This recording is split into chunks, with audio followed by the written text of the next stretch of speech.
Good evening and welcome to the GEEK Show. It's a Wednesday night. It's raining outside and we are here for your entertainment. So welcome everybody. If you are online or watching this, please post who you are and where you're connecting from. Tonight we have Andy. How are you, sir? I'm very good, thank you. I'm all recovered from last week's little tummy bug. Oh dear, you feeling better? It would normally be a little tummy bug, but it's a big tummy, so it's a big tummy bug. Are you feeling better? I am feeling much better now, thank you. Excellent. And everybody, we are super excited. We have the awesome Stuart, our legendary guest, who is down below, all the way from Great Escape Games. How are you, Stuart? Oh. He is there, guys, or he's been very still. Are you there, Stuart? I think we may have broken the internet. We may have broken Stuart. We may have broken Stuart. So first of all, Andy, yes, what is the theme of tonight's show?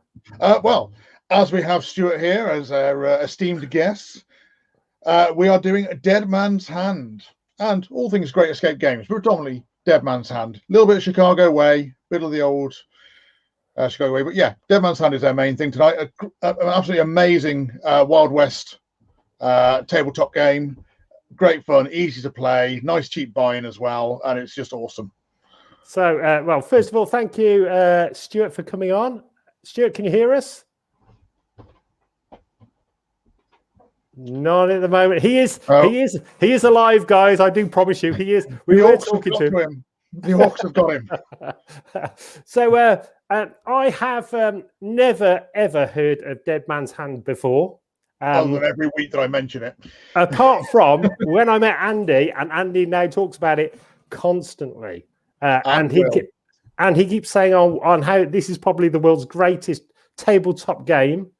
I watched a YouTube video of it today, and I like it. I think it's really good. Andy? Awesome. Would you like to explain while we're waiting for Stuart?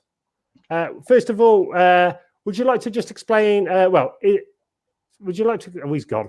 I thought he's great. He's taken him. So, first of all, what's happened this week? We're waiting for Stuart to come on, and he can tell us all about it.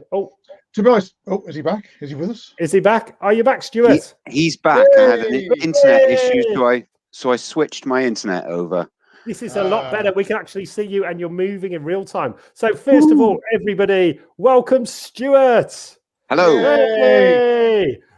We are so honoured to have you on board, sir. As I said, Andy has been talking to me weekly about how amazing Dead Man's Hand is. I checked it out on the internet, and it looks awesome. So, how did you first start off with Great Escape Games? How did that initially start?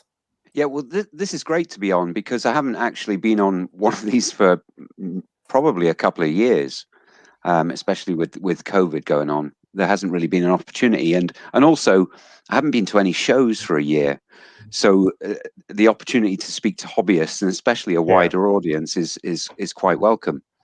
Dead Man's Hand has been out for 8 years now.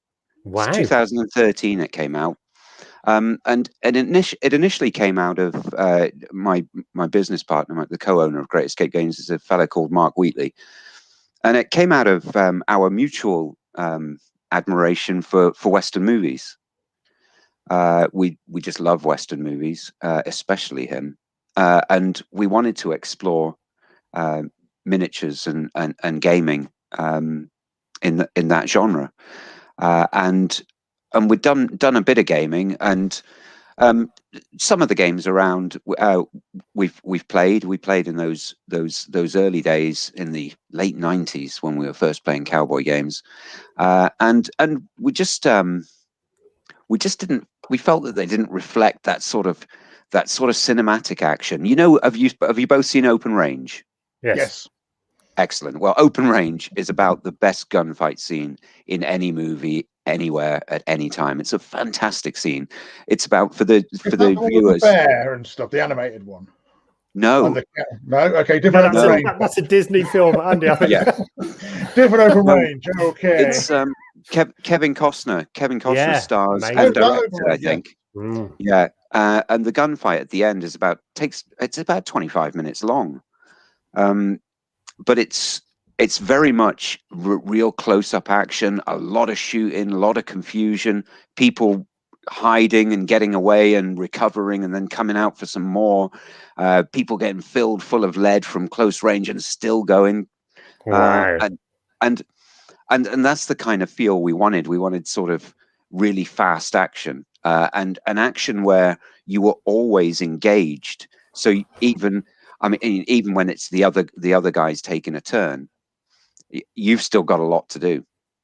You've got decisions to make, and it's that constant quick action that we really wanted to capture, and I think we pretty much did. Yeah, absolutely. Was this like the first version, or was there a prior version before you released it? Well, it started a good maybe 3 years before it was released. So we did have another game with a completely different title, and I think Dead Man's Hand evolved over maybe almost 3 years of playing it constantly as well, and playing it with different groups. So usually when we're doing play testing, we've got a group that we know and who we talk with quite a lot, and they blind test something, so they're not allowed to speak to us during the play testing.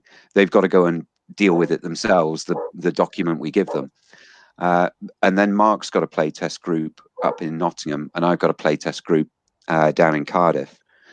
And we pulled it together from that. I think we actually used 2 playtest groups for Dead Man's Hand, and I think it was about almost a year before it was released that we had that playtest version out. So that got played around quite a bit, and the only brief we gave to the different people playing it is that we just wanted this cinematic fast action, and then quite quickly we pulled together Dead Man's Hand version 1, and I think it was April 2013 that was released. And that's the version we're playing right now. That's exactly the same version as it was 8 years ago. There've been a couple of extra books, which add a couple of things and add extra factions. Let's have a look at your website. Let me bring this up, because then you can direct us around. So first of all, Great Escape Games, awesome name. Loads and loads of different games on here. So the URL for everybody out there is, and I'll post this in the chat, is greatescapegames.co.uk. Awesome. So Dead Man's Hand, you've got loads of games. So you've got what was your first game, by the way? It was Rules of Engagement, which is a World War II skirmish game, platoon level. Wow. Very much the same scale as Bolt Action. Yeah. That was 2005, I believe. Long time ago. 2005. You must have been about 10. I think I was 12 in 2005. 12. Yeah, exactly. And that one that's one that we still play. Our World War II development. So we actually started with World War II, and we've continued with World War II the whole way through. So we've got quite an extensive range of World War II figures in 28 mil. So we concentrate on the lesser known nations. So we've got a huge Romanian range, a huge Hungarian range. Gotcha. We've got a Greek range. We've got a second Greek range coming out. We've just done Bulgarians and Danes. So we've got these obscure nations that we concentrate on. And that was our first initial reason for setting up Great Escape Games, was with World War II in mind. Yeah. So these are so we're on Dead Man's Hand. Yep. So first of all, guys, check out the website. This will be shared on Facebook and YouTube and all over the planet. So we are like a virus. We will be everywhere with this. So people will see it and check it out everywhere. So first of all, sir, on Dead Man's Hand, if I'm new to it, which I am, as I said, where would I start? I'd go to the deals. Enter Dead Man's Hand core rules and miniature deals. It's the second category from the left. Down under deals. Legend. Go left. Oh, left. Oh, sorry. Yeah. Second. That's the second one. The worst claw game ever. Yeah, you get no prizes whatsoever on this claw game. Oh no, dear. Get on the left. Oh wow. Okay. So these are. So where do you reckon? Where would I start? Would I start with the limited edition? I think the limited edition 2-player starter set. It's a fantastic deal. It's an amazing deal. It really is. Yeah. When we've had that 2-player set in store. Well, we've still got a couple of copies left of it, and everyone who comes in go, "Have you got the price right on this?"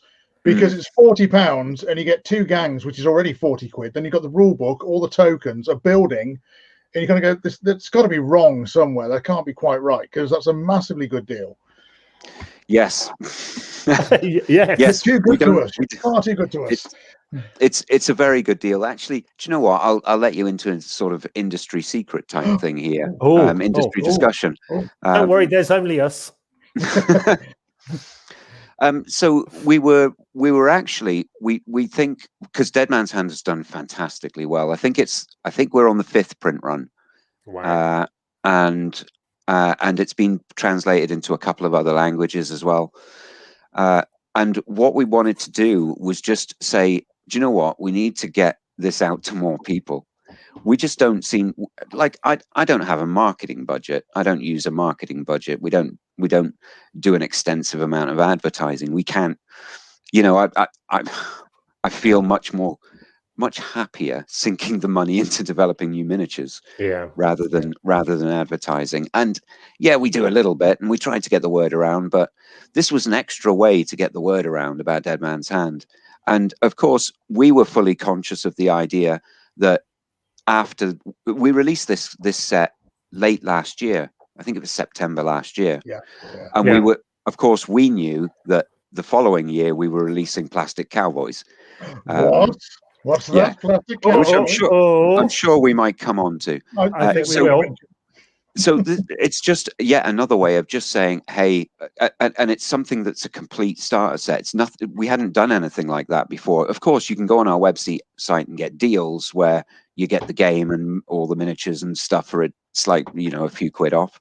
But we wanted to make one thing that was buy this and you're off. You're ready to go.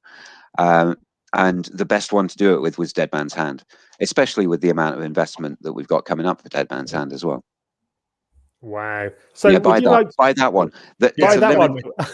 Yeah, and it's a limited one. We did a limited print run, and we intended it to last maybe throughout the summer, maybe to the end of the year. It looks like it won't last till Christmas. Andy, you know what this means? Can you put a game of one? I'll put one to one side for you. Thank you. Stuart, could you sign it for me at some point, please, sir? Because of course you are a legend, and I'm a big Lee Van Cleef fan and stuff like that. And so this looks absolutely amazing. So, would you like to just explain all the bits in the box? Yeah, you get the core rules and 2 factions. So you've got your outlaws versus lawmen. You get 7 figures in each. You've got your rule book, you've got your cards, and you've got all your tokens and even dice. So that's everything you need to play. And also, what we also chucked in there was an exclusive building made by Foreground, which is exclusive to this set. We don't even you can't get this little building anywhere else. And we feel that of course, when you play, you're going to want to add some more scenery. Of course, you are. Who wouldn't want a street full of scenery? But fundamentally, if you pull all of this out of the box and put it all together, you're ready to go. Wow, absolutely amazing. So first of all, Andy, a quick question on you: painting tips, because what it is, Stuart. I've been playing Dungeon Bowl and Blood Bowl for years and years, but I am horrifically bad at painting. Andy has got me into it. So normally I'm the lead singer of a post-apocalyptic band. So normally we're out and around playing festivals, etc., all around the world. But I've been stuck in the house now for a year, not allowed out, as you know. And because of that, I've really gone into tabletop gaming, etc. So Andy's got me into all of this. I've started to paint. So between Andy and Stuart, any tips? You got the game. How would you start initially painting these things? Well, if I may, you may. Just flat, normal colors, lots of greens, browns, things like that, and a wash. That's all you need. Yeah, maybe throw in a navy blue or something. Yeah, just a little bit of something extra, or a pale color just for hats and things. Yeah, I think I've painted 3 or 4 of the same crew for I think just about every single crew. And it is a case of trying to come up with something a bit different from them sometimes, just so that you can kind of go, right, this crew's got these guys, these crews have got those guys. I did a commission for somebody for the Pinkerton Gang, and Pinkerton is one of the most popular gangs there is. And he was like, I want to do something completely different with them. Can you do something orange? I went, yeah, sure, of course you can. So we made them all crossing guards. So they've all got high vis on with the big silvery stripe, and we swapped out their weapons for little please stop signs. So yeah, you can paint them however you want, really, but yeah, generally go for kind of muted browns and greys, and maybe throw in a dark blue or something for a bit of extra. Stick a movie on while you're painting. Yeah. Well, yeah, you haven't seen my painting yet, Stuart. You'll be wildly disappointed. That's all I can say. But I love the way it's all themed, even like with the playing cards, with all the. What a brilliant idea! Yeah, the cards are fantastic. We've had a few people when they've kind of looked at the game and gone, "Oh, but the cards are tiny," because they're half playing card size. Yeah. But because you're putting them down on the table for activation for basically turn order, if they were big, you'd just be losing stuff underneath the cards all the time. So the fact that they're that small is ideal for it, and it's really good. And it's a nice little deck for shuffling when you just kind of stood there nervously waiting for someone to roll a d20 and kill you. You can sit there randomly shuffling your cards. Oh my god! So I start off. So you've got me hooked already. I'm sold. Dead Man's Hand, the limited edition 2-player, as you said, it's only available for the limited amount you've still got left. Yep. So get in there, and can they buy it from your shop? Is it also? It's Worcester War Games have got it. Yeah. We've got. I think we've got 5 copies. Well, 4 copies left now. Somebody's just 4 copies. One. Yeah, I think Tony's after. I imagine Tony will probably have one. Yeah, Pete's on about it as well. Yeah. We've got quite a few. Yes. We obviously we play a lot of Dead Man's Hand in store, and we used to do kind of events for it. Stuart was always kind of send us like free promo stuff and like giveaways and prizes and stuff. And we used to play like we'd come up with our own scenarios, which you can do very easily because it's got some great scenarios in there, and you can try and link them all together so you end up with essentially a motion picture where you got a start, middle, and end. After a while, we went, you know what, we've got so many players. Let's just build a giant 8x6 table of a town, and all the gangs are all independent, and they'll all fight together on one table. And yeah, we set up this massive game of it with like this huge board, and we had the whorehouse and the chapel and all the ruin build. Yeah, that was great fun. Somewhere I have photos of us all playing this. I think it was like 12 people on the one table. But yeah, you can play it. That's the great thing with this game. You can play it so versatile that you can play one-on-one, or you can play 12 people against each other, or however you want to play it. So it is fantastic fun for that. This is amazing. So I've just me being clicking around like mad. So are these different gangs? Yeah. Basically, with Dead Man's Hand core game, you get all the details for 4 of the factions, and then there's a second book called The Legend of Dead Man's Hand, which gives you 4 more factions plus the campaign. Then there's Dead Man's Hand Down Under, which is in Australia. That gives you 3 more factions. And then the Curse of Dead Man's Hand adds the Gribbly bits and has its own little mini campaign system in it as well. Oh, my gosh. I think there are 20-something different factions, I think. Yeah, I said there are a couple of other gangs, aren't there, that you've released separately? Like, obviously, there's Civilians, which technically isn't a gang, but you can run it. Daughters of the West, Plains Indians. The Tong. Tong. The Tong are fantastic. Yeah. The fact that they can get so high on opium they can teleport around the board. It's nuts. Who hasn't been there at some point? Oh my god. So we've got the rules and publication. So once you get the start, so first of all, go for the starter kit, guys. Yeah. Which sounds amazing. And then and then go after the books. I must admit, the Down Under, the looks like Ned Kelly's gang. It is, yeah. Oh man, yeah, Kelly Gang in there. Was it Kelly Gang, Bush Rangers, and State Police? Yeah. Oh my gosh. In the Down Under set. But yeah, Kelly Gang are great fun because you only get 5 of them as opposed to the normal 7 in the crew. But because they're armor plated, you can't instant kill them on a natural 90, well, a natural 19 or 20. But they can't run or they can't climb, so swings and roundabouts. So yeah, definitely. Wow. What a brilliant idea. I bet you must have so much fun, Stuart, coming out with sort of new clans and tribes. How often do you release like a new set?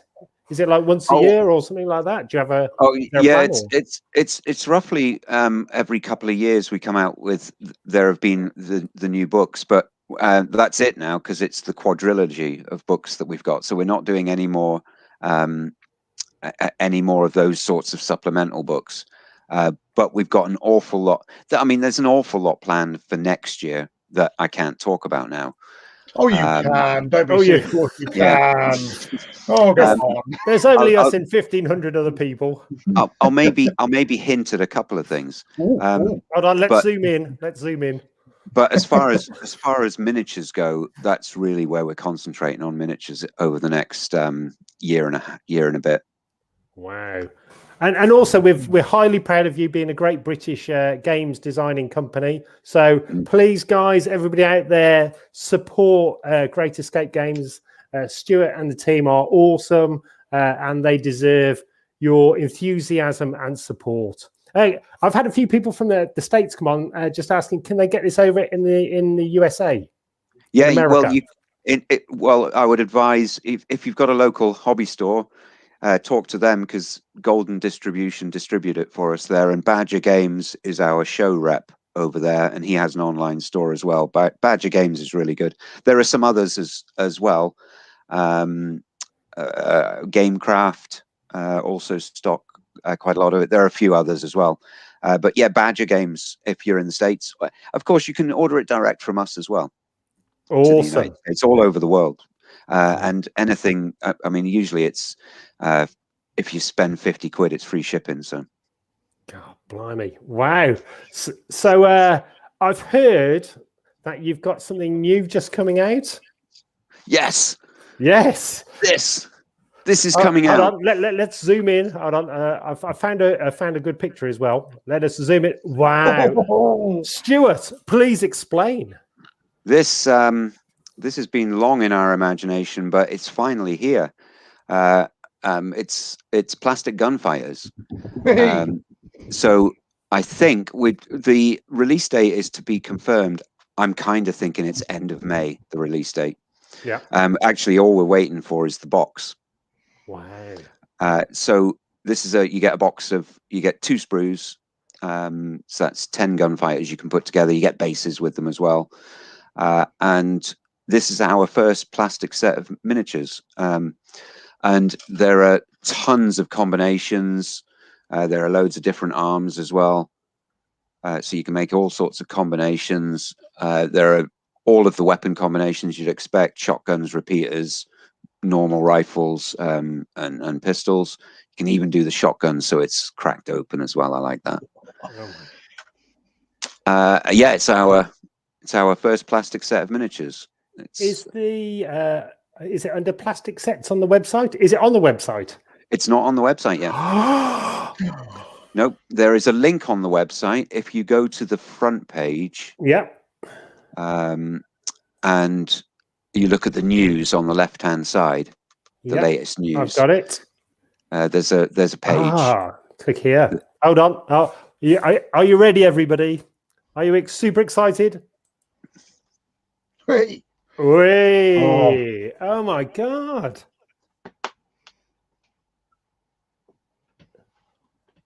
They are stunning. Yeah, they're going to be. I think they're going to be super popular. We've had great reaction to it. It's a great set because you get so many. We designed it so that you had loads of different arm options and as many head options as we could fit on to that size sprue. So yeah, you can make them quite dynamic. We have no idea of the number of combinations. Millions, I guess. And there are little extras, like there's a little cactus Awesome. the longhorn skull, the little thing of dynamite, thing of rope. Wow. Yeah, it's a good fun set. I think people will use it for lots of things as well. I think people will kit bash it. You get these with I mean, they're the same sort of scale as all the other figures. So if anybody's familiar with Frostgrave, one of the Frostgrave sculptors is also our sculptor, and so that's the kind of scale. So they'll fit with all the multi-part plastic figures you're all familiar with. From other companies, I'm sure. So they'll be great to kit bash with sci-fi stuff or with anything really. Oh my gosh! But mainly, as cowboys, lots of cowboys. Lots of cowboys. Seriously, you've done an amazing job. Yeah, thanks. Yeah, I think we have. I think we've done a great job. I'm really, really proud of them. So we've got quite a lot of people asking. So when are they going to be available? And where can they get them from? I take it from your awesome website. Yeah. So in 2 weeks from now, they'll be available to pre-order. Like I think I've said, I think I'm predicting that the release date is end of May. It'll be end of May, start of June. Yeah. And you can pre-order them from our site in 2 weeks. You can also get them from most hobby stores in the UK. Will probably get them, and you'll get them from Worcester War Games. You'll also get them if you're in the United States. Badger Games. In Australia, War and Peace will be stocking them. Yeah, they should be all over the place. Oh my God, we're going to have to do a painting competition once they're all out and get you back on, Stuart, as a judge. Definitely. To let's see what the internet can muster. Let's see the skills out there. So watch out, Andy. You see my painting. I'm coming for you, Andy. Trembling. So these are coming out this year. So there's you get 2 sprues, and then there's 11 heads. Oh, 11 heads. Yeah, 11 heads. You can make 10 guys out of those 2 sprues. I think it's such a brilliant idea having, as you said, with different posable arms and heads. So you can mix and match and make your own individual sort of characters. Yep. Amazing. I like the one with the bag on his head. He's my fave. Yeah. Awesome. I like all the evil ones. Brilliant. Amazing. So if you want to keep up on the news about the release, you can follow us on Facebook or Twitter. You can also subscribe to our newsletter. You just have to go onto our website, and there's a link to click. And of course, we'll be posting about them as we get the exact release date. Oh my God! So could you just explain? So say we're brand new to it. How do you start the game off? So how do you actually position the people on the board? Is there certain rules around this, or? Yeah, well, each we have storylines as scenarios. So we call scenarios scenes, like they're scenes in a movie. So if we're meeting to play, we'll play a storyline of 3 scenes. And the first scene, you'll have maybe a couple of guys aside. Second scene, a few more guys aside. And the last scene is the big gunfight at the end of the movie. So each of those scenes will tell you where you position your figures and where everybody starts. And so you'll get instructions like the baddies place 3 of their figures first. They must be within 20 centimeters of each other. And then the goodies place all of their figures, and they must be at least this distance away, or whatever. Yeah. Or maybe one of them can be in a building, the rest have to be in open ground. Quite often you set up in open ground, kind of facing off against each other. Right. In that classic sort of style.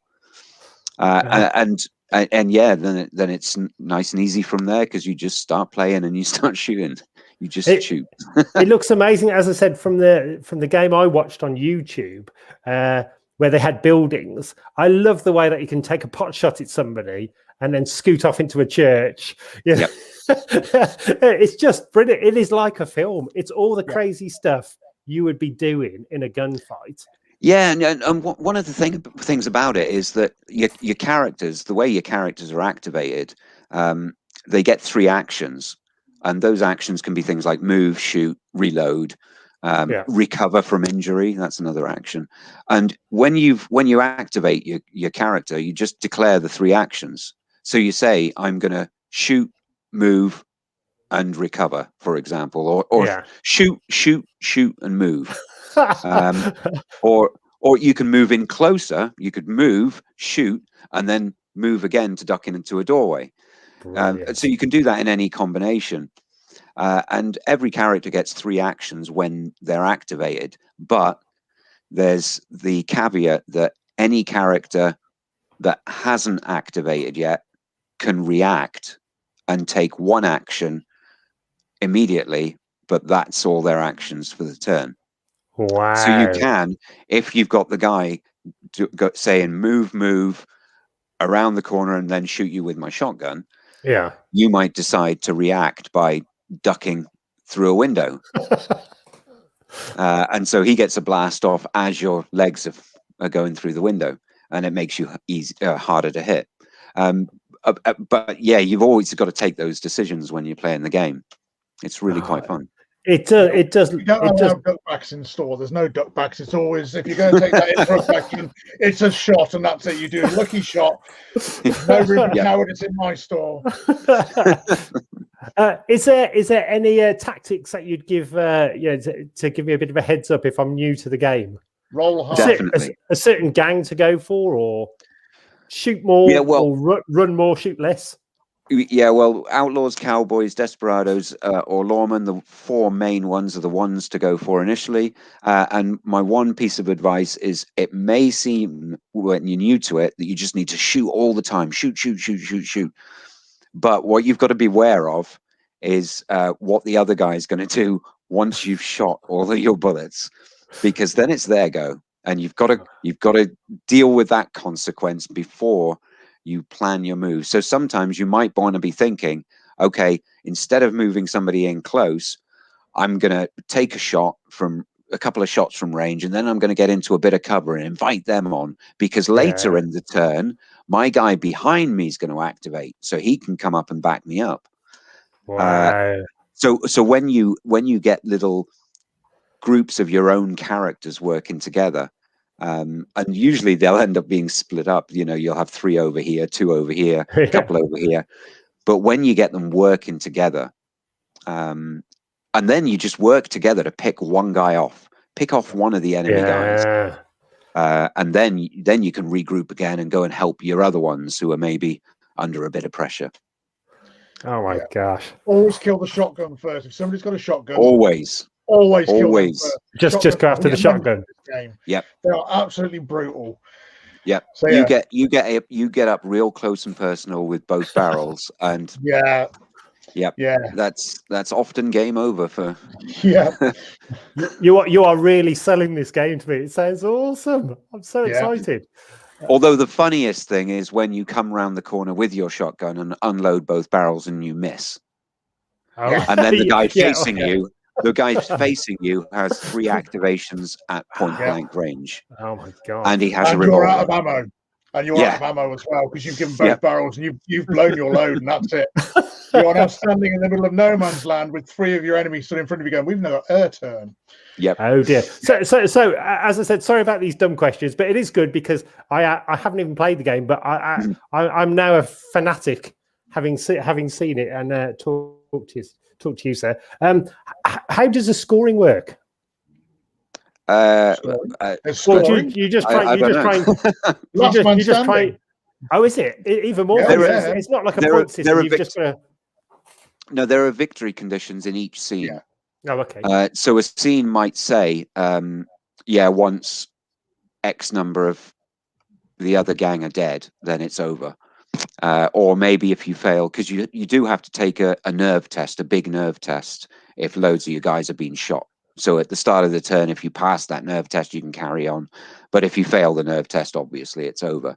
You decide that's enough. We're going to get out of town just for a while, go and get our horses, come back for some more tomorrow. Yeah, so there's no strict scoring system. I mean, figuring out who's won at the end of a scene is usually pretty straightforward. Yeah. So is there any sort of UK-wide tournaments of this once we're allowed back out again? If not, why not? Do you know what? It would be a fun one.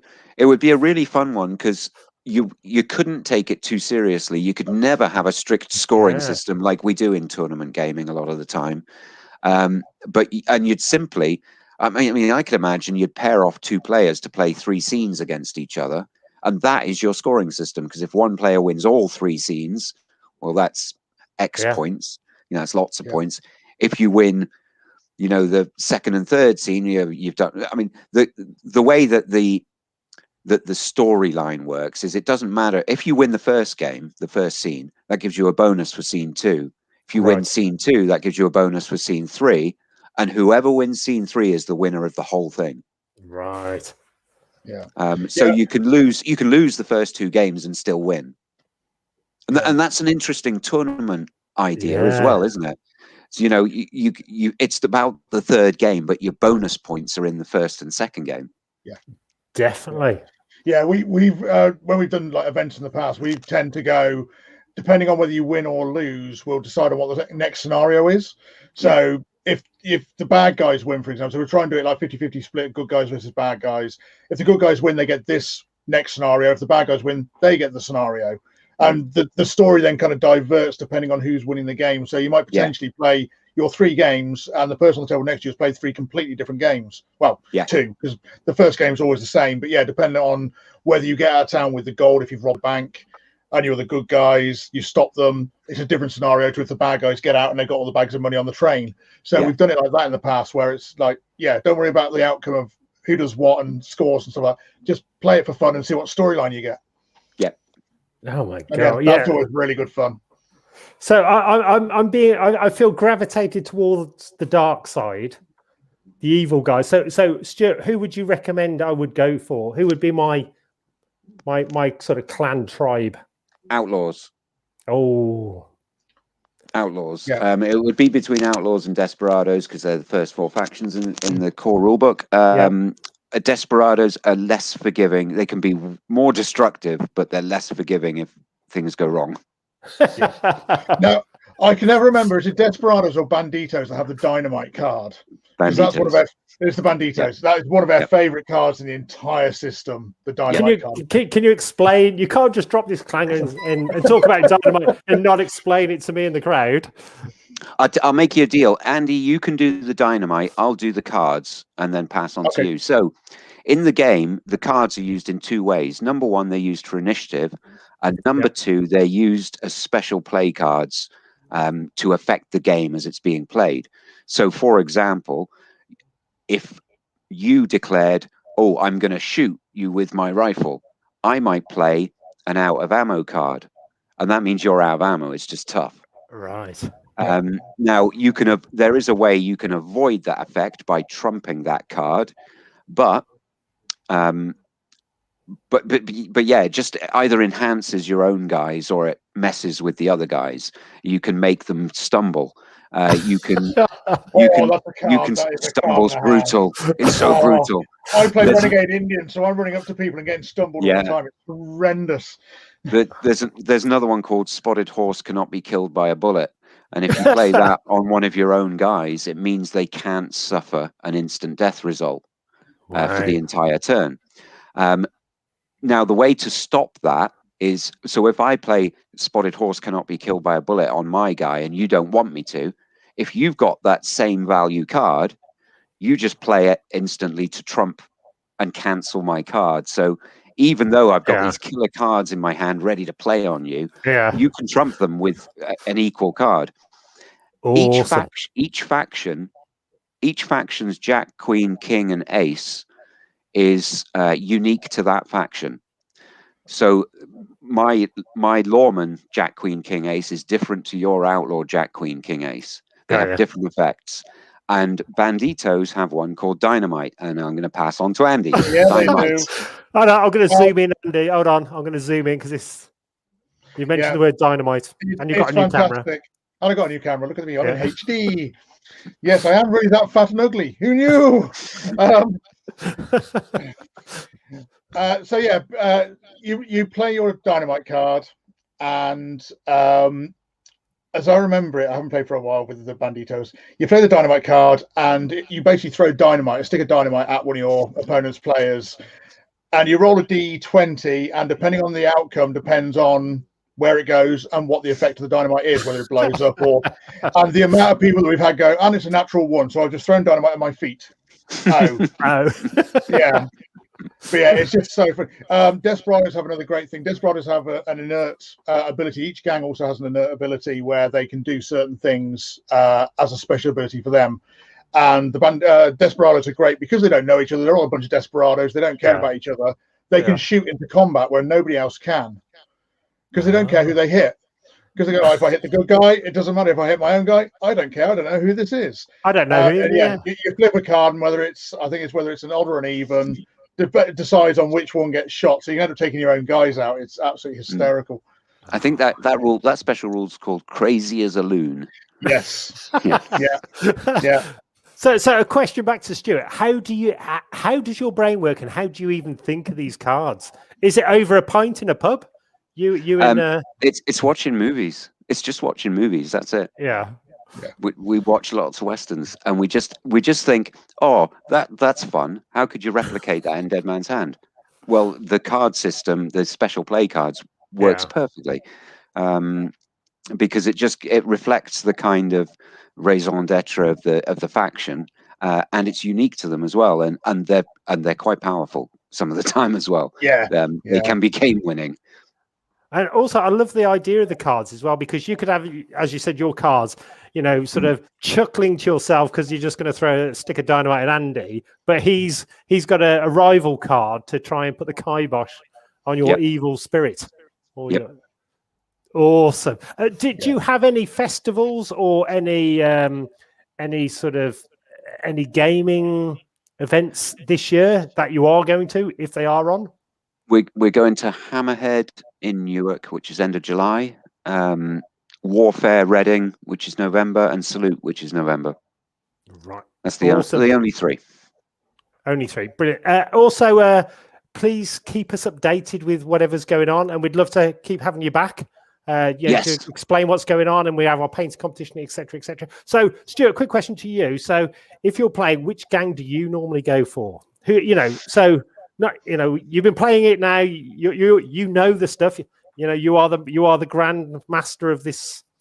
Who do you go for, and how do you normally play? What kind of tactics do you like? Yeah, I like aggression. Aggression is good. I like aggression. I like to play with outlaws because I can combine with that aggression with the ability to get out of sticky situations when they get wrong. They're really good at it. They're the best faction at getting out of sticky situations, I reckon. And I really love, actually, the favorite one I painted, the favorite faction I painted was Daughters of the West. And that's the only one that we sell that has my painted figures on the cover. It's the only one. But I started with Desperados. Desperados are fun if you just want to be, and Banditos are quite similar. If you just want to go nuts, but the best way is to start with one of the four factions and enjoy that, and you'll love that, and then have a look at the other ones, because within no time you'll be thinking, right, which gang can I do next? Definitely. You will not stop at one gang. There is no way of stopping. Everybody who plays it goes.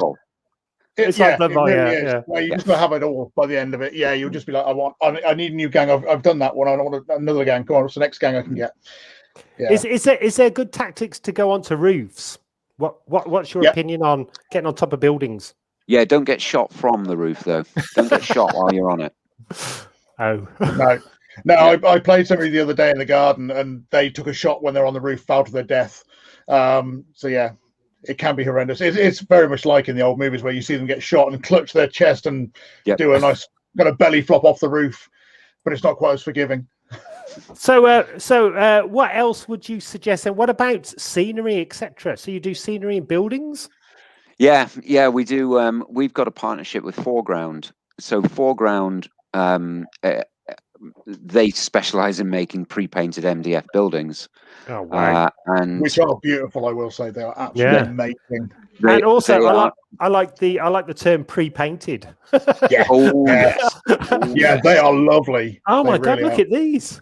Yeah, they're well painted. I've actually been to their factory a number of times to see how they do it, and it's a wonderful procedure. And they come out really nice. And because of the burning of MDF, you get a bit of effect on it, on the painted, on the finished painted building, which is quite nice. And they smell beautiful. They smell absolutely lovely. That burning MDF is just delicious. They are reassuringly expensive as well, because I mean, not only are they pre-painted, but they're also double skinned and very detailed. So you get all the internal detail as well, and you get opening doors and you get windows and stuff like that in it with the glass. But if you're willing to invest in some, I mean, me personally, at my age, I value my time. Yes, a lot higher, a lot more than my money. So you know what? I'm not averse to spending 200 quid on getting a few buildings in, if I'm going to enjoy a bit of gaming out of them. Totally, and also, people don't spend enough on scenery. No. But it makes you game. It does, and also it's collectible, and it's like a family heirloom, if you know what I mean. You've always got this. If you just went down the pub and spent 100 quid on the lash, which is great fun, but the next day you don't feel very well, got a bit of a sore head, where you could have one of these amazing buildings and even more gangs. Yeah, absolutely. You could go out on the lash the following week. You could, definitely. Yeah, the foreground buildings are, like Stuart says, they are quite expensive for what you're getting, but the quality of them is absolutely, it's just amazing. Like I said, the double skin, so they're detailed inside and out, because they're all completely interactive as well, which is you need for Dead Man's Hand, because you are going into the buildings, and it does affect the gameplay while you're in there. It's nice. The roofs come off, and you can stack them, and you can have them multi-stories and all sorts of stuff. And the attention to detail on some of the stuff, like the National Bank's not just, it's a facade of a bank. Inside, you've got the counters, and you've got the little grated bars and stuff. The prison, the little jail cell, you can take the back wall out by the window, so it looks like you've had a jailbreak. They are phenomenally good. Yes, they're a little bit more pricey, but they are well worth every penny. And they set the scene beautifully as well. They set the scene, Dead Man's Hand, because it looks fantastic. The models are lovely for it, but it's so immersive when you've got that really nice terrain on the table. And you probably only need maybe 5-6 tables, so like I say, about 200 quid maybe for a good sized table's worth. And the rest of it you can just spend on some like scatter trains and barrels and crates and stuff, just so you got a bit of cover to run around behind. And it just looks fantastic then on a tabletop. So we've got John Rushforth. Foreground buildings are awesome. Hey, John. Hi John. Hi John from Foreground. Oh, is he from Foreground? No, he's not. Are they a UK business? A UK? Yeah. Oh, awesome. Yeah, they're based in Warminster. Oh, brilliant. It's a family business, and they're really nice people as well.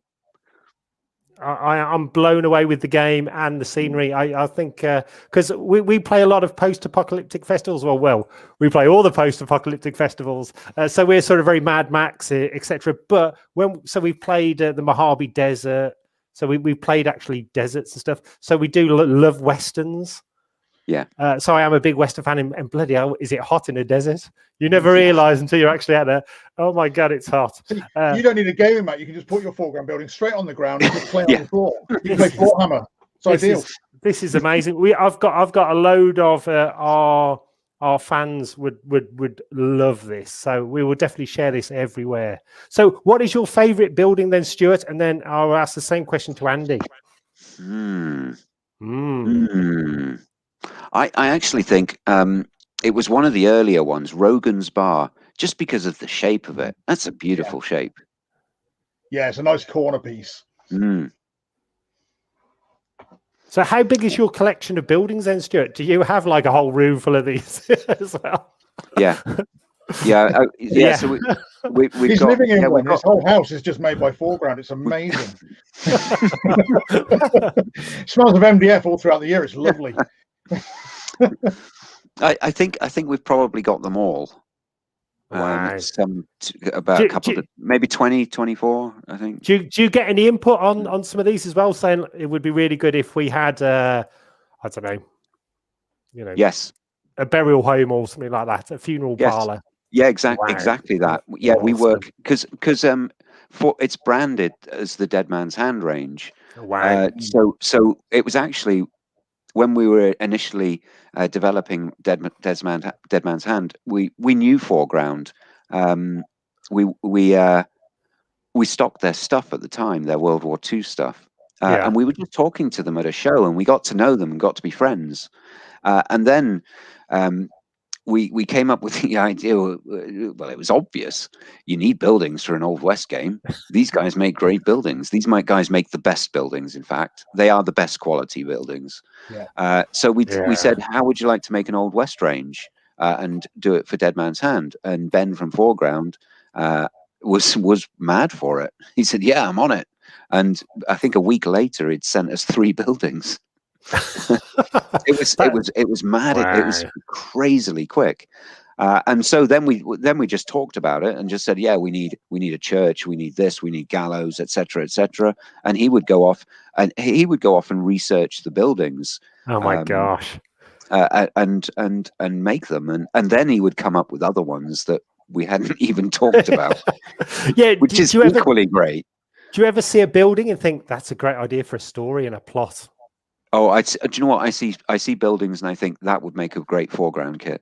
Yeah. Oh my gosh. So Andy, which is your favorite building, sir? As I'm saying, I'm just data mining you guys so I know what I'm buying next.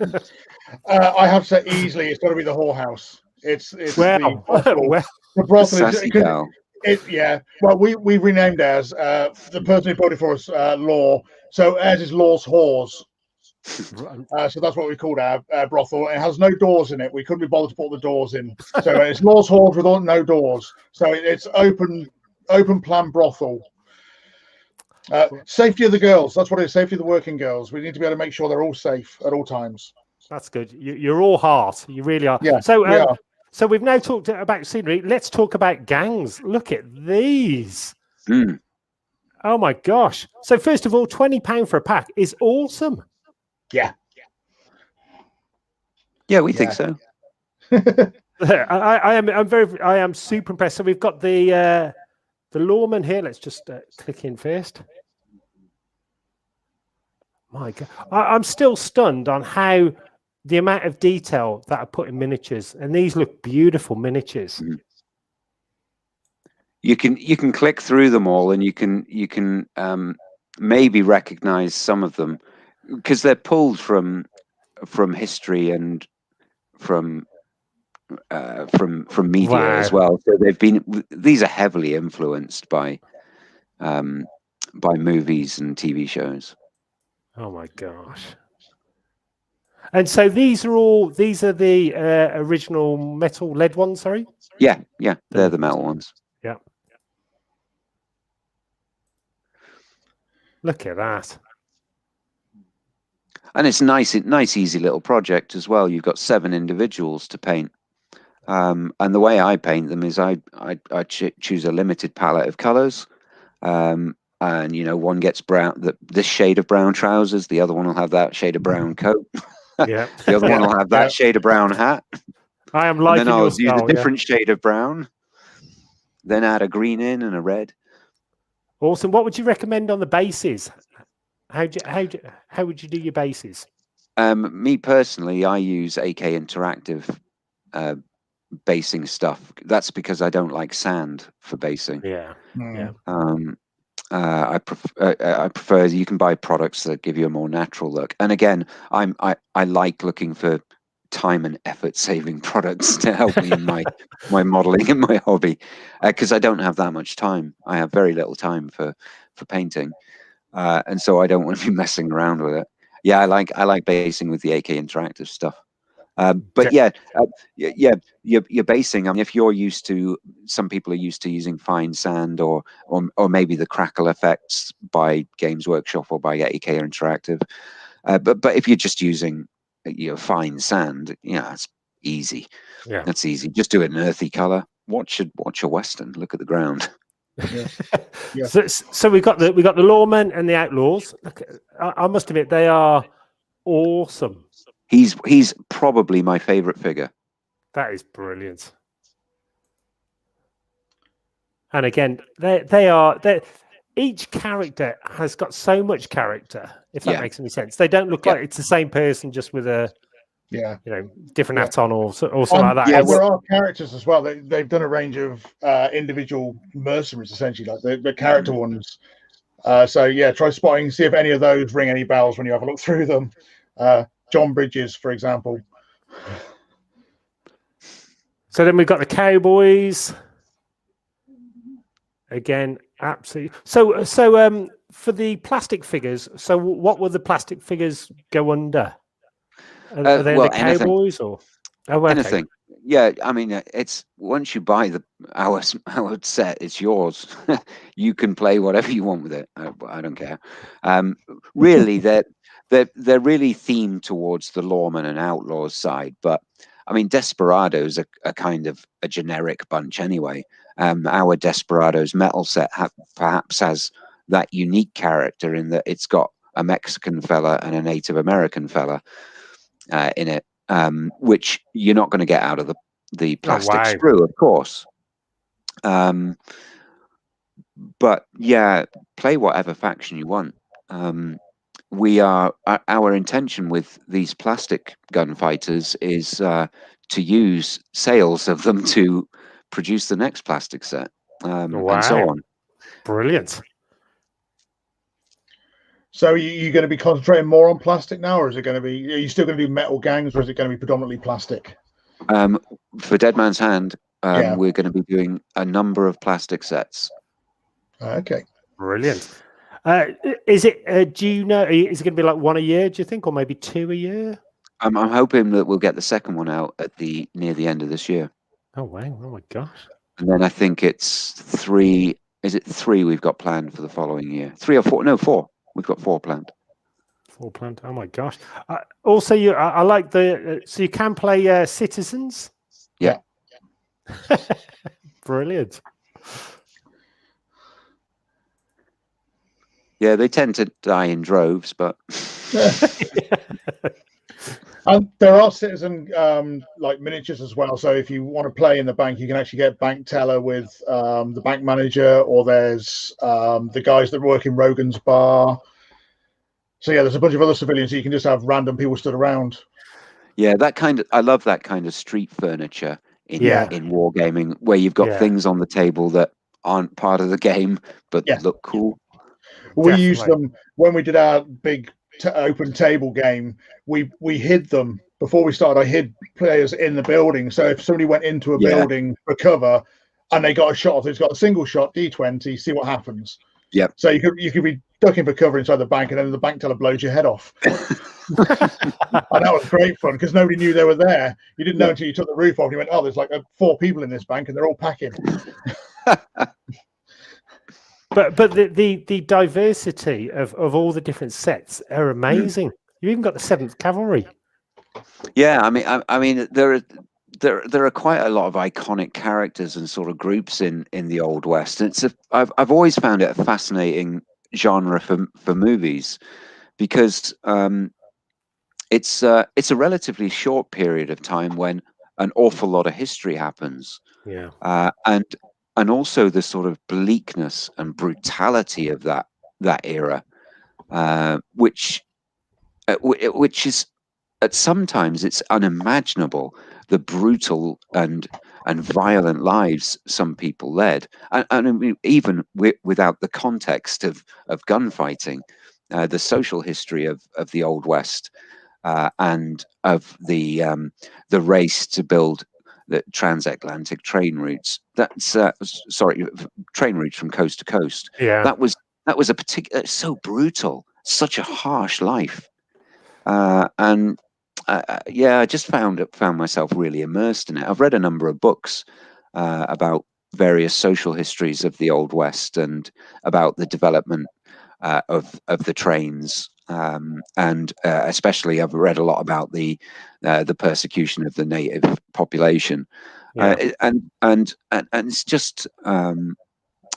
you know, it's amazing some of the lives these people led, and you read about some of the individual characters like Wild Bill or Calamity Jane, and what varied and colourful and ultimately and quite brutal lives they did lead, and quite, in Wild Bill's case, brutal end. Totally. Yeah, it's a fascinating period. I love these cursed ones. Yeah. So are these undead? Yeah, we had to do a little bit of a horror theme. There's I mean, awesome. Horror and cowboys mixes really well. Definitely. How do you kill the undead? That's my next question. Oh, they're terrible. They're terrible. They move. Oh, these guys are good. These guys are hard to kill. You don't. They're terrible to kill. But there's also, so we've got these guys who are like a professional gang of undead gunfighters, right? And then there's another gang which is basically it's the Baron and his 2 henchmen, and then they just raise these zombies all over the place. So you got zombie cowboys as well that are terrible. They're terribly rubbish, but they're the Baron, I've got him. Yeah, they tend to be a bigger gang because you need more zombies. Oh, these look awesome. So is Baron and the gang not that great then? They look awesome, by the way, but they're they are a really, you know, you have to learn how to play against them. It's like the first time you play against them, you might get horribly beaten if the other guy knows how to use his cursed figures. But you can contain them. You got to be clever against them as well. Some gangs work better than others against them. Oh. So another question. I've got a question here from Rogue over in America. So what about hand to hand? So you've got the guns. What happens if you run out of ammo? Well, you don't run out of ammo per se, but you can go in hand to hand. And of course, there are some characters that are good at hand to hand. Plains Indians are the case in point, but there are others that are quite good at it as well. It's very short and brutal. It's you have a direct roll off with modifiers, and the loser takes that number of wounds and probably dies. It's not something to rely on. If you're good at shooting, stick to shooting because you're good at it. If you're probably not good at hand to hand, you probably may. It's just too risky. If you're good at shooting, it's too risky to go into hand to hand. You just shoot. Yeah, just shoot. Yeah, I run Renegade Indians, and their speciality is hand to hand combat.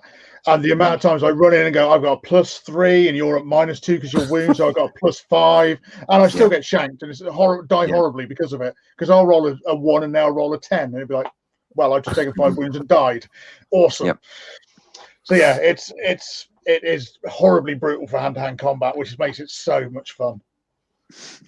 Awesome. Is there any sort of horses or anything like that in there? Yeah, you can mount your cowboys as well. Oh wow! Oh my God! Wow. Yeah, you can ride all over town. You're obviously faster. You're not as stable. Yeah. It's not a stable firing platform. Yeah.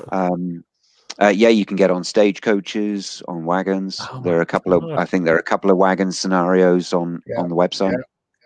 Oh my God! Is there anything that you would love to put in but haven't put in yet that you can tell us about? Is there something that you think, oh, I'd love to do but it's not in there yet? The Gwangi. Yeah. You want to do the Gwangi?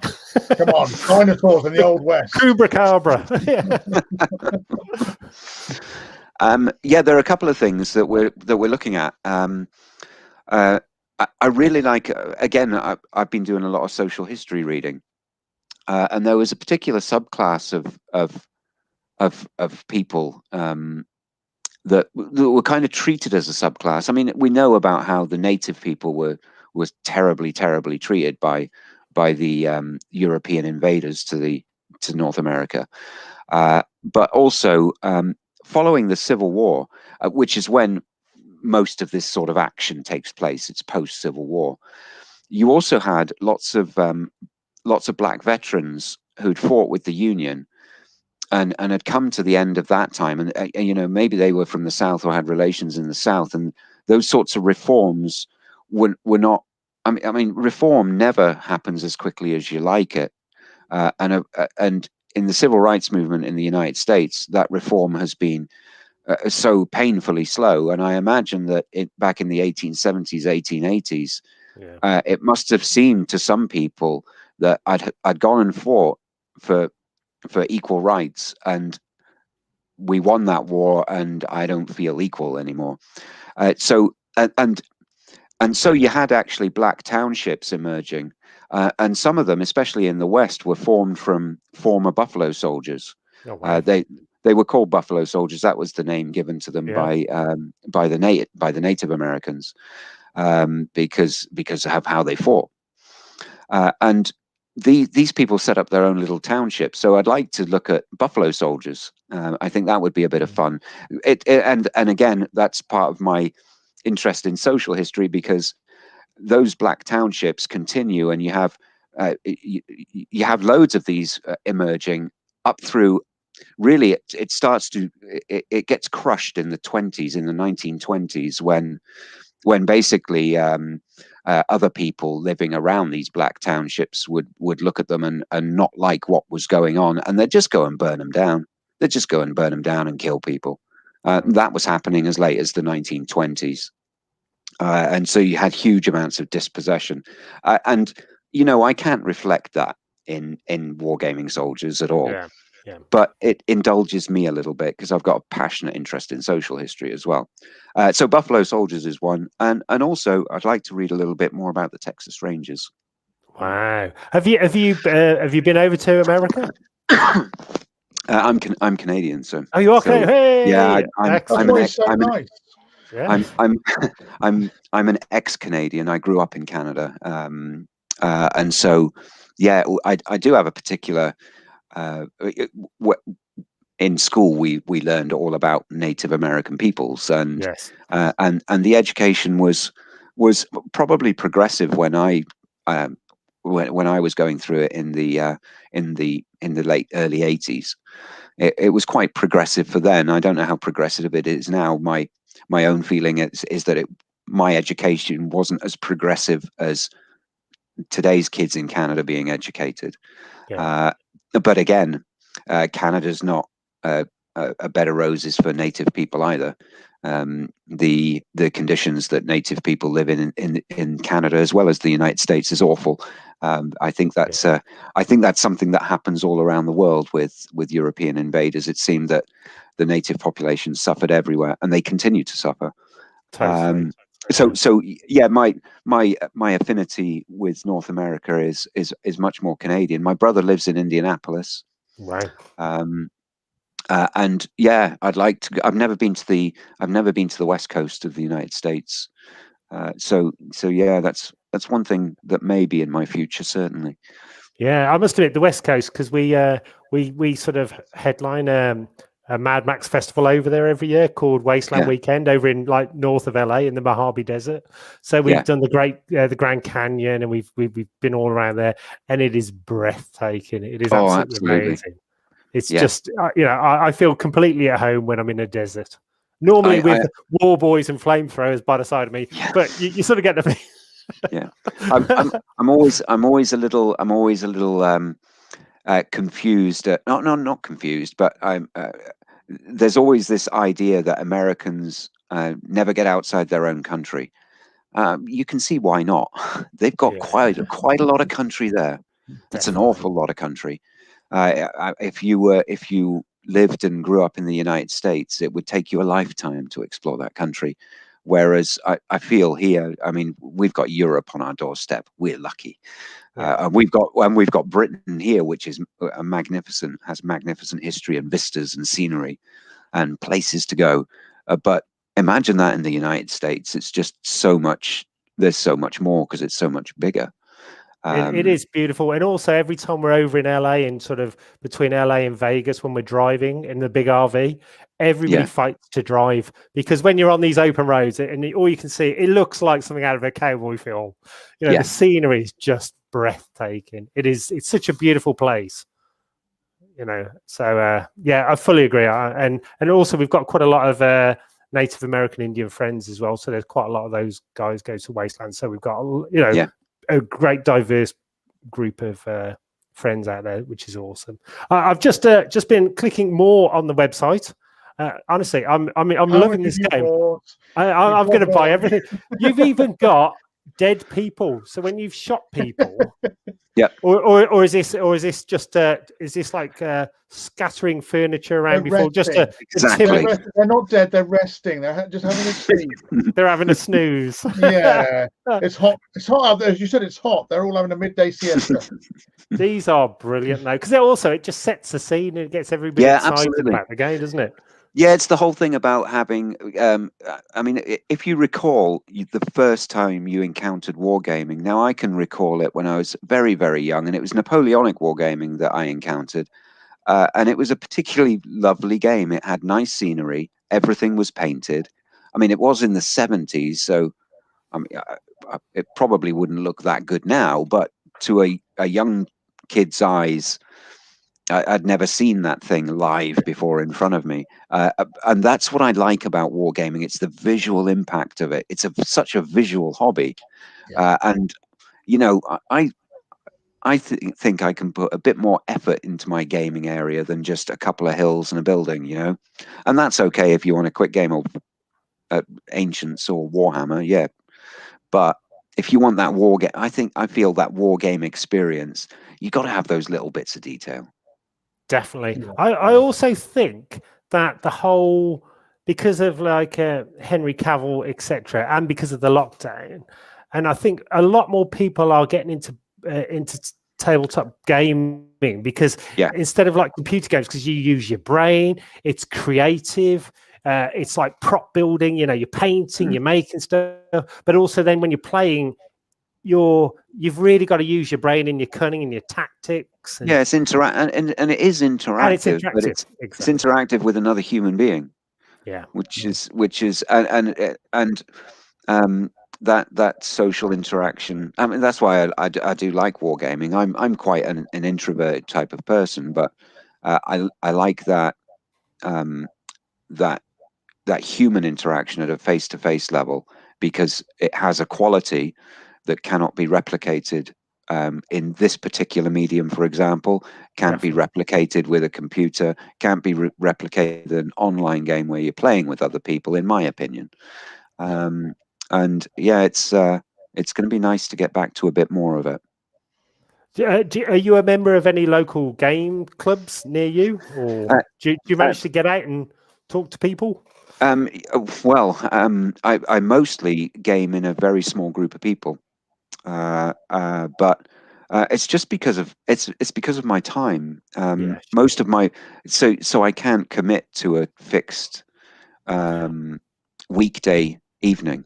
I have to do my wargaming is usually on a weekend, which usually isn't conducive to a club. They're usually weekday evenings, and that's fine. I used to be in a club. I founded Cardiff Wargames Club, which is still going, still running.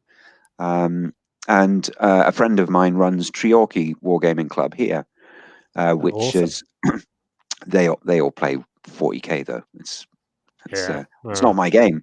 It's not my game. I'll get a couple of them into Dead Man's Hand, I'm sure.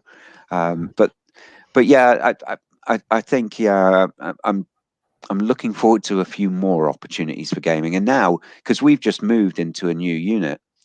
All right. So whereabouts are you now then? Yeah, well, we were in the centre of Cardiff. We're now on the east side of Cardiff. We found a unit that's much more, well, our existing unit, the building was getting knocked down for a big development, so we had to go. But the new one's it's bigger, and it's much more suited to our purposes. And we've been in there now. We've been operational in there now for 2 days. And I'm much happier there. It's going to be much better there, to the point where I've actually got room for 3 gaming tables in my work unit. So probably 4. I'm definitely going to have it's going to be a Dead Man's Hand, and then I've got, and that's only a little table, and then I've got one for 1914, which is only a 6x4 little table, and then for World War II I've got a 12x6. Wow. Is there anybody from your company you'd like to do a shout out to? From my company? Yes. Is there anybody that you'd like to say, well done, guys? Thanks for help for the moving? Definitely. You know what? Let's zoom in so they get, Yeah.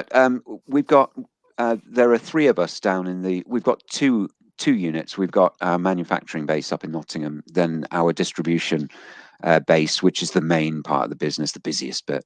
There's 3 of us. Well, there's 4 of us. One works from home. There are 3 of us in that building, and I tasked them with moving the entire business from where we were to where we are now in 11 days, and not to close for a single day, to remain operational and to be shipping orders every day. And without Rodri, who's the office manager, that wouldn't have happened. He made sure that he's responsible for all of he's the office manager, so he's responsible for all that anyway.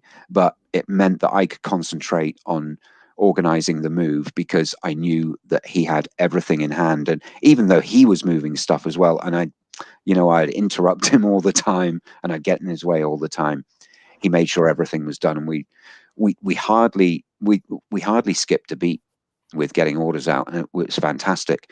The other fella that works at the unit is George, and George has been with us for 6 months. He's quite young. I think he's just turned 20, and he has been what I'd call a trooper. Somebody who won't moan, who will just keep working and keep going. And he's probably surprised me a little bit for a younger fella, because he just didn't quit, and he's very happy there at Great Escape Games as well. And it's really nice to have a really good crew in place, and it's a crew where I can leave them doing stuff. So now I am confident and comfortable taking holidays. Wow, which is a lovely position to be in. And earlier in the year, Rodri was fantastic, and George was fantastic, because I had to do some emergency business overseas, and I was out of the business for 6 weeks, and they kept everything going, everything together. Nobody even knew I was gone, I think. Which is good, which is what I want. Awesome. And as you said, having such a strong team just helps you get to the next level and get bigger and bigger, and take over the world with your amazing game. Yeah. No, I don't want to take over the world or anything. I want to carve. I think we're carving out that Old West niche, especially. Definitely. We're kind of known for that Old West niche. Plus, they do weird World War II nations, and that'll do for me. I'm happy with that. So Andy, thank you so much for getting me into Dead Man's Hand, which is amazing. You will not regret it. I am looking forward to becoming a master at playing this. I've already got some evil tactics in my mind already, so I will be down there on Saturday. Before we go, Stuart, would you like to come back on the show in the future when you have more stuff to release, and when the plastic? Definitely. Because, as I said, you're now part of the crew, part of the family, and anything we can do to get behind you guys and support you and help advertising. As you said, it's not something you enjoy, but anything we can do to help push this out around the internet. Yeah, it's great. It's been a really fun chat as well. I've had a great time. Even though I'm exhausted, because I don't think I've had a day off I've had 1 day off in 2 weeks, and I'm exhausted. But do you know what? It's been a really fun time. And it's flown by. We've been chatting for an hour and a half. We're like this. So as I said initially, I'm normally run it's like a post-apocalyptic Mad Max rock band. So we're normally playing festivals, but because I can't, so I've been forced to sit in. So we do 2 of these streams a week. We get people from Australia, Japan, America, all over the place, all over the world. We all chat. We get celebrities in from Mad Max films or actors, and we have Andy on every week as well. And it's a big family, and everybody, I think people need that conversation and, that human touch of just talking to people. Especially with no gigs going on, eh? It's crazy. We've not done a gig in a year. We were doing like 17, 18 festivals a year. And because we're playing like LA and New York and then Germany, we'd literally, you know what it's like traveling. That's your entire weekend's gone. You fly somewhere, do it, fly home. Yeah. And then you've got your day job during the week, and then off you go again. It's just been crazy. So thank you so much, guys, for getting me into tabletop gaming. I think I'm now in love with Dead Man's Hand. Actually, this is a game for me. This could be a game I'm actually good at. Had to happen eventually, I suppose. It's got to happen eventually. So any final words then, Stuart, just before we leave the show? And as I said, anything we could do to help. So we will share. This will be shared everywhere, and we put all the links. And anytime you've got anything new coming up, just come on. Just give Andy a bell or myself. Yeah. And now we're contacted on Facebook. We knows each other now. So just give us just give us a message, and you're welcome anytime. So any final anything you'd like to say to your adoring fans around the world? Just check out Dead Man's Hand, and remember, in a couple of weeks we've got plastics coming out, and we're intending to make more plastic figures. So the more we sell, the quicker we make more plastic figures, and it'll be more cowboy type stuff. It's sold it for me. Andy, is there any adoring or anything you'd like to say to your Worcester Wargaming mob? I will say, Stuart, you're going to have to change your logo, because you won't deal in lead, friends. You'll be dealing in plastic as well. I know. Ring. But yeah, thank you everyone that's been in this week. Obviously it's only Wednesday, so we've got the whole week ahead of us in store. Come on down, get your Dead Man's Hand. Definitely. And from my side, thank you very much, guys, for everybody watching. A big shout out to one of our friends, Mark Sexton, is actually working on the new Furiosa Mad Max film over in Australia. So we're all excited about that. Very cool. That first one was a great action movie. Those stunts were amazing. In fact, one of our friends we've had on. In fact, next time we get them on, we'll have to get you on, Stuart. So we had Dana Grant, who was the Furiosa stunt double, and she's awesome. She runs her own New Zealand stunt academy. She's a mad lady with knives. If ladies aren't mad enough, give them knives as well. Welcome to our world. So thank you, everybody. Please check out Dead Man's Hand. It is awesome, and we will be doing loads of follow-ups. We'll hopefully do some live streams, Andy, when we can, and play the game. We'll show everybody playing the game. So we were back next week. We are going to finish on. Let me just. So this is a fun one. So this is our band. We headlined the 10-year anniversary of the Mad Max Festival called Wasteland Weekend over in the Mojave Desert, and because we're from Worcester, so I'm a Peaky Blinder. We finished the show and we actually hired and took over 2 giant snow cannons. So we brought snow to the desert. So everybody just thinks we're strange. So we will finish on that, guys. So we will see you next week. Have a safe journey. Have a safe week. Check out awesome Dead Man's Hand, guys. Go off, buy that quick. As Stuart said, as soon as the starter kit has gone, it's gone. So get out there, guys. Get it while you can. Get it while you can. And we will see you all next week. Thank you, and good night, everybody. Bye, everyone.